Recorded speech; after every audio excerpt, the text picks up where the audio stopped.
Well, hey, everyone. Good morning and welcome to the Blue Gamer Bluecast Morning Show. I'm your host, Adam Blue, 30 plus year video game enthusiast and industry analyst. And today for September 29th, 2025, run through the latest gaming news, what I've been playing, etc., etc. Morning, Autonomous. Good to see you. I guess sorry I wasn't around Friday. There's been so much going on here. And to be honest, it's actually good stuff. It's just matter of managing everyone's emotions and anxieties. So a lot has actually gone on in my life. Things are going to change, and again, it's actually going to be for the best. Yeah, pretty crazy. So I'll rocking the Clark Kent. I didn't think about that. Yeah, I gotta with the hair thing. Yeah, I'm practicing for my costume. But anyway, that's why I wasn't around Friday. I didn't have a Gundam Explained show last week, and on top of that, I sprained my hand. It might not be too noticeable. You can see the bruising actually right there, and it's getting a lot better. It's not too bad, but whoa, did it put a strain on the whole weekend? Craziness. But you know what? It's like when I sit down and reflect and think, I'm like, things can just go as normal. They really can. And maybe it's even like a new experience for everyone about managing emotions. Everything is going to be fine. I think that's like, when things happen in people's lives and changes, and people will sometimes freak out and then think like, oh, everything is going to end. Even, someone yesterday told me how they get to a point where they feel like sometimes it's the end of the world, but it's not. It's just sometimes we don't like change.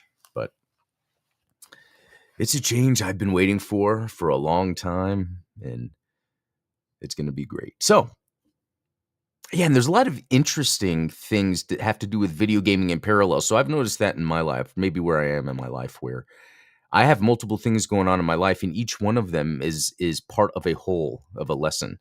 And that definitely happened this weekend. And a lot of this stuff I'll probably talk about more later. So yeah, let's move on into what I've been playing now. And it wasn't due to the situation that occurred, because again, we could still do everything we need to do over the weekend. But I didn't play too much because I had that athletic competition, Everyday People Combine. Now, if you search up BlueNet YouTube or BlueNet YT or something on YouTube, you'll see my vlog there, and I just released the fourth video actually talking about last week and the athletic competition. Um, it's like video games, the touching grass edition. I mean, because I was literally out doing 40-yard dash, compass drills, pull-ups, chin-ups, um, the 300 meter yard run. Like there was these things and I have my stats too. It was it was really awesome. Yeah, BlueNet Vlogs is the official name. Thank you, Ultronomus. Um, it was actually something amazing. I never thought I'd care about doing it before, but and here's the thing, like it also there's some people like, oh no, I gotta wake up early and do all this training and but I loved it. So that's the new thing I'm going to be doing all the time. It's every year I'm going to go, and I guess part of my strength training I'm doing is going to be based around doing these trials, events. I don't know what they're each called, but man, it was so much fun. But around that time, any gaming that was going on was really just Sonic Racing Crossworlds. I mean, yeah, I was gone for most of Saturday and Friday. Did we go out? I always forget the little details, but so yeah, my gaming has been Sonic Racing Crossworlds, and it is great. It is exactly the counterbalance to Mario Kart World, while still being in that same realm, right?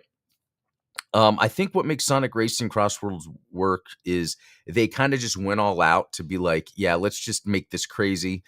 There are a ton of like crazy, interesting weapons, and they can be annoying, but I don't think they are as annoying as Mario Kart weapons. I'm still trying to figure that out. I'm not on the highest tiers of racing or whatever. I'm on the middle one, and there's been times where a weapon at the end has stopped me from finishing in first. There's been a time where a weapon at the end, not done by me, but the other characters fighting, has allowed me to become first place. So I think it's up in the air with the weapons, but it's I think where this game really shines is the handling of the racing on these carts or these tracks. These tracks are pretty crazy. These tracks, I don't know how to explain them except like they're pretty wild and fun. There's different shortcuts.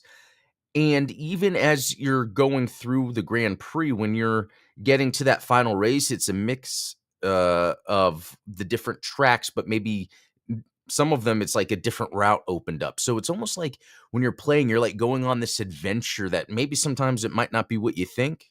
I do like the idea about collecting the red coins. They have the star coins because there's like 5 in each stage. I think that happened. I forget which game that started with. I don't know if that was a Sonic Adventure game or Heroes, or there's a time where then those red coins started being an option to pick up.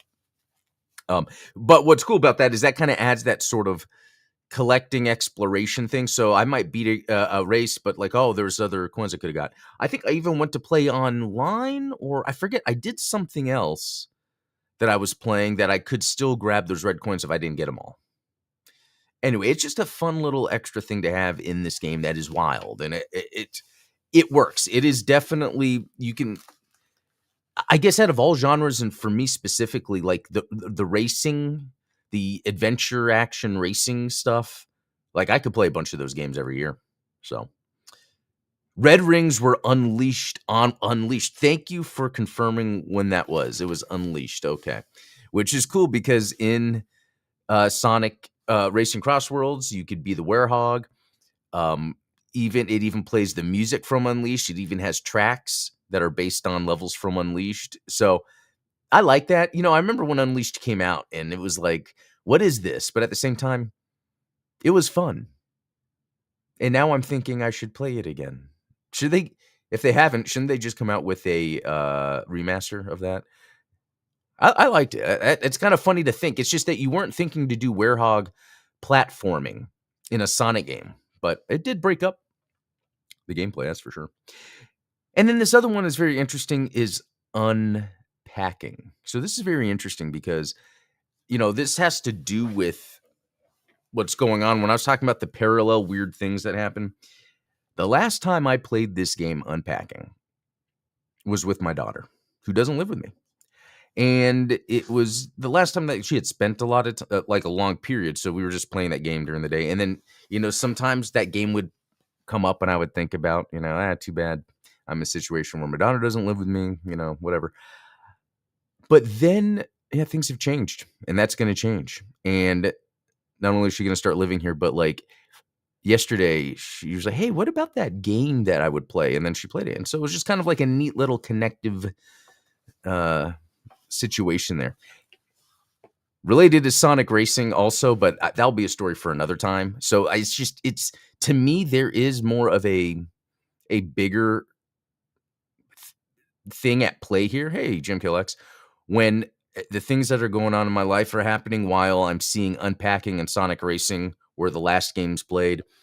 Again, maybe someday in the future I'll go into where it looks like there's some spiritual meaning behind all that, but okay, let's get into some news because there is some crazy news. And I wasn't going to start with this, but I think I'm going to go ahead and start with it. So Electronic Arts, EA, the infamous EA, has been acquired by Saudi Arabia, and they're now going to go private. That means they can kind of do whatever they want, right? I don't know if this really means anything for gaming. So Electronic Arts EA announced it will be acquired by a consortium led by Saudi Arabia's public investment fund, Silver Lake and Affinity Partners, in a $55 billion all-cash deal. EA shareholders will receive $210 per share, a 25% premium over its recent stock price. Well, good for you guys. And I will stop right there. This is the largest all-cash sponsor take private deal in history. So I just want to throw something out there that this might not like fit. with this show, and I will move on quickly. I just want to throw out there that I feel like it's pretty crazy for a private group to invest 55 billion to buy video game company and not like uh use some of that money to help people in the world. I don't know. Maybe it's because I'm a person with no money like that I don't know, but I feel like that's enough money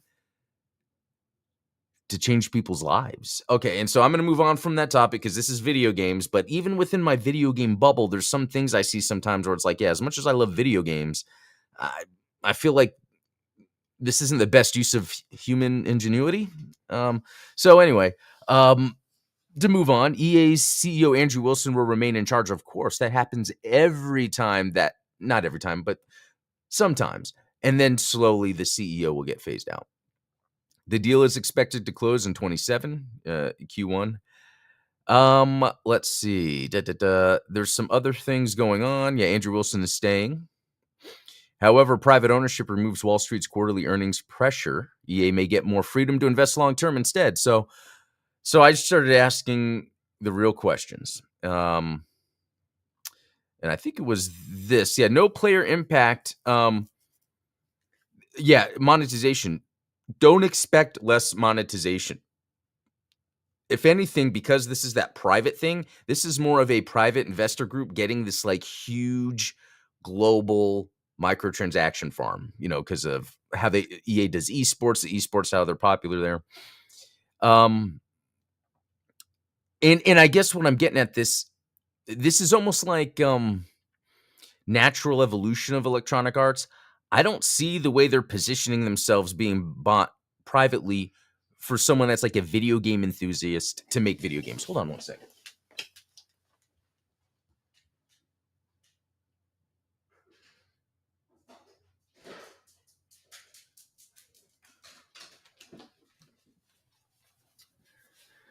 Sorry, I had to let the dog in. So I feel like this is really just going to be, hey, let's just take advantage of all these microtransactions. So, and there's some examples here from like Microsoft and Activision Blizzard, Sony and Bungie, where, those are a little different. The CA thing is just so big and it's a completely different type of organization to be purchasing a video game publisher. Let's see. Any indicators that, I was asking the AI if there's any indicators that they might change their output, making EA more interested in making new games, more interesting games. They're saying from this, let's see, they're investors who want ROI. So at the end of the day, even though it's not Wall Street, it's still investors. Okay. So the release stresses largest all cash sponsor take private, blah, blah, blah, blah, blah, blah, blah. And it's hard because I don't think this is necessarily it's a proven short-term market, but I don't know about long-term, just the way gaming changes. There's, for instance, in Brazil, I think they started banning certain gaming loot boxes, which is pretty cool because they don't do that here. And I think they should. I wish there was more of that going on to kind of change the way the bigger publishers make their game. I feel like when you get the smaller game, they're not trying to push the scummy practices. Okay. But there are some possible innovation signals. So let's see. No Wall Street pressure. EA won't have to prove quarterly numbers to the public. That can give management space to try bolder long-term projects, new IPs, ambitious Sims Battlefield reboots. That is the main cool thing I would love to get from this. Andrew Wilson's continuity. He's publicly said he wants EA to be seen as an entertainment ecosystem. So this is where it gets into things that are not too interesting to me. And then emerging market push. The Saudi Arabia group has huge esports gaming agenda in Saudi Arabia. To succeed there, EA may greenlight new types of games or formats that resonate with those audiences.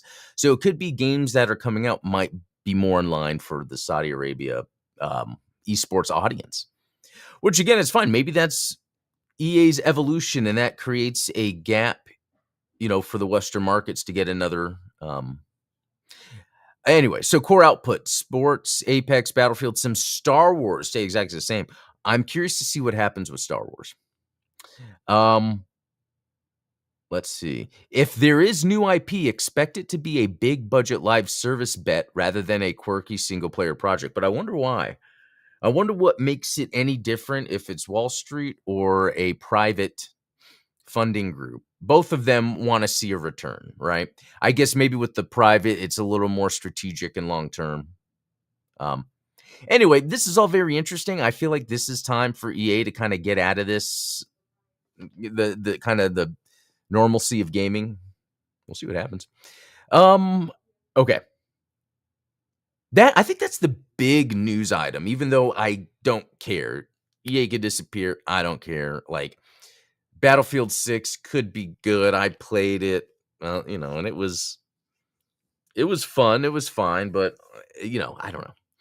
The Star Wars, I don't know what to say about that. We should be having a consistent Star Wars like battle universe online that we're playing at all times.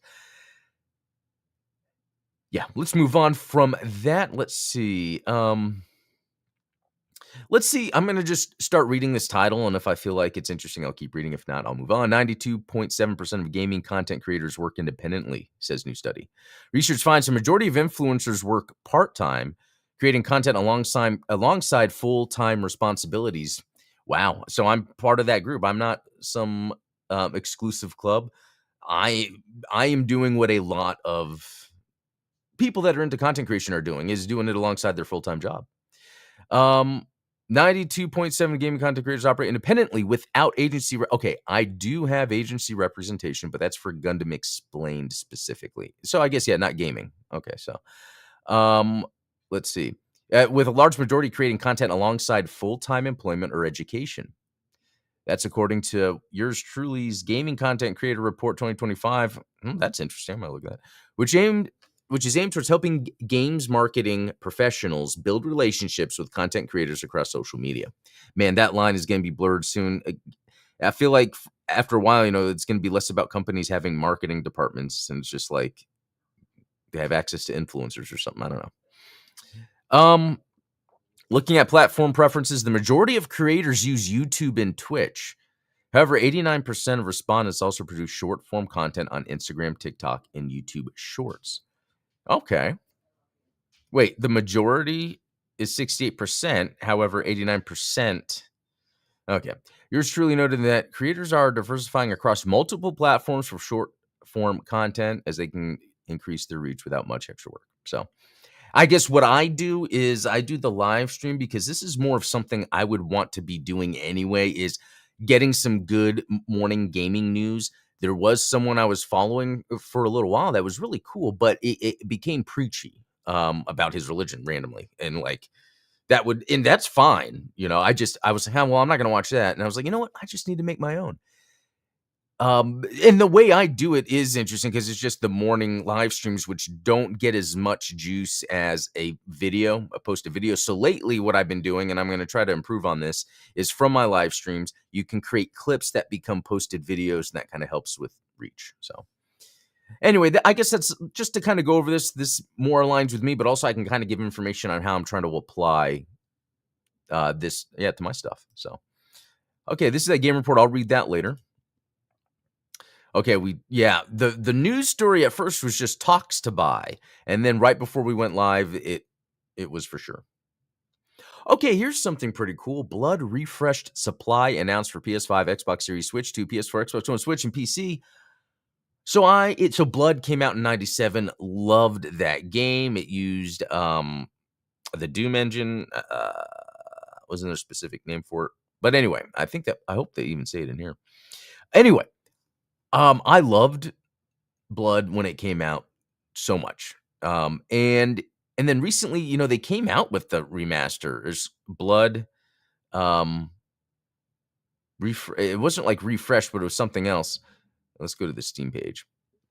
So then and that was a few years ago. Like, yeah, if I go to and I type in Blood. Ooh, there's a lot of Blood. Blood Fresh Supply. That's what it was called. I played that for 4 hours and 40 minutes. May 18th, 2019 was the last time, and I do remember because there's right before we moved into right before we moved into this house. Because I remember, again, I do my timeline of life is due to what video games I'd been playing. So I don't think there's anything else blood on here. No. Anyway, so it's very interesting now that they're coming out with another. So yeah, 29 seems high considering I already have it. Okay, it's only $10.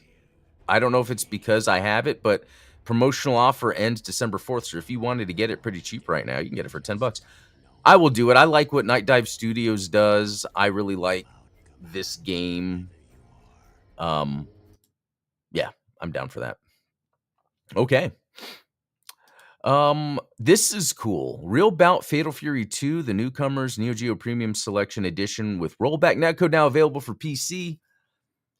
This totally seems like something I would totally get. It's just there are a number of fighting games I haven't beat yet this year. I haven't finished playing through. City of the Wolves being one of them, so I would probably want to at least play through with the characters before I grab this. Although this is cool because it came out in 98, 99. Like I remember that time with the King of Fighters Evolution 99 on Dreamcast. Awesome chunky pixel animation and movement. This is probably going to be pretty fun. 23 characters are back. Anyway, this is cool. This came out of nowhere. That's pretty cool. Let's see what else. Nothing here. Oh yeah, this popped up. So I backed this Electronic Gaming Monthly EGM compendium, right? And they keep delaying when we're going to get the hardcover, book of the compendium. I mean, for me, I grew up on EGM, bunch of video game magazines, but EGM was one of the big ones. Not only from a perspective of reading to get video game news, but looking at the artwork, drawing things that were in there, seeing things I never thought I would see when they would, make mention of Japanese only stuff or like all that stuff. It was like a whole world I could see all the time. So I'm really excited to get this, but they've delayed it quite a bit, and it's been delayed again. I think so. Last update August 11th. It's kind of weird because I'll see people complain about the lack of updates and delay, and I'm like, man, that's like every Kickstarter, not every Kickstarter. But a lot of Kickstarters, even with how much money they make, like they still can't, so there must be something going on there, unless it's one of those things where, on average, these kind of entrepreneurs that are wanting to do something with Kickstarter are maybe there's a large percentage, that they're in over their heads when it comes to maybe all the back end and all that. And they're like, wow, this is going to take a while, because you see some like with Todd McFarlane that goes smooth. But he's been in the business of things like this. So for him to get all this squared away is probably nothing. But there's also limited run games with the Castlevania Dominus Collection Special Edition, which apparently is going to be here tomorrow. That got delayed from June. And I saw a notification earlier. I hadn't read it yet because it was just going live. But that's the thing about these Kickstarters or these special edition things that you are backing or paying to. It's like I am disappointed sometimes that things come late. I'm going to be pretty critical of this Castlevania Dominus Collection Collector's Edition. If it seems cheap, then that's going to be it for like the limited run game stuff. I'm going to be like, okay, but I think I'm going to like it. And also what's interesting is Super Deluxe, a brand, just heard of them recently. They have a Castlevania Dominus Collection Collector's Edition that was only $50 that I ordered also. Yeah, so we'll see between the two, what they are exactly. I was more Team GamePro. You know what? I was right there too. I had GamePro all the time also. The dude with the thumbs up and the different faces. Yeah, I was all in a GamePro as well. Yeah, there was a handful of magazines that we were always getting. Yeah, I imagine a lot of them just don't have experience in the finer details that aren't really shown or made easily learned. Yeah. I mean, and there's some Kickstarters that I've backed where the game still hasn't come out, and the guy's like, yeah, hopefully someday. And it's been like over 10 years. It is kind of crazy how that works. All right, wanted to throw this out here. Parasite Mutant, supposed to be like a spiritual, like, not successor, but part of that like Parasite Eve gameplay. It's future sci-fi horror. It looks like it has just traditional turn-based um, combat because you can see where when the character's fighting, it seems to be, like situational moves. I don't know. They haven't really shown the character. Okay, there's a little bit of freedom of movement here. That's interesting. If there's more freedom of movement in combat, then I might be interested. So anyway, there's that. And something else I wanted to bring up. I don't know how I should. Let me go back. Is it on Twitter? Because it had to do with Billy of Game Chasers. There's a video on Jay's. Let me pull it up. Yeah, there's this YouTube video here. If you search for the Shady J Show, and then there's 8-Bit Eric, 8BE, and they put together a video of just Jay giving his thoughts, since Billy's passing, and then a bunch of content creators that have had love for Billy have all come together to say something nice. And you know what? And there he is. And that it's still sad. And again, I met the guy, but it's not like we were named acquaintances. I mean, I could call him, "Hey, Billy," but it's not like he'd remember it. Anyway, what I'm trying to get at is just I can feel just what is happening, Yeah, and that is kind of sad, especially just considering even, what I went through this past week. This is so much worse by so much. This is so much worse than what I went through this past week. And that kind of helps me get perspective and things. So yeah, let's see. Oh, well, I'm saying, well, it was weird. It was kind of turn-based, but also you could move. Yeah, that is interesting. And I know I've played games like that in the past, but I never really stuck with them. So that'll be interesting if I even play it. Anyway, this was just to show if you wanted to watch that video, kind of paying tribute to Billy. I'll always remember that guy when it comes to video games and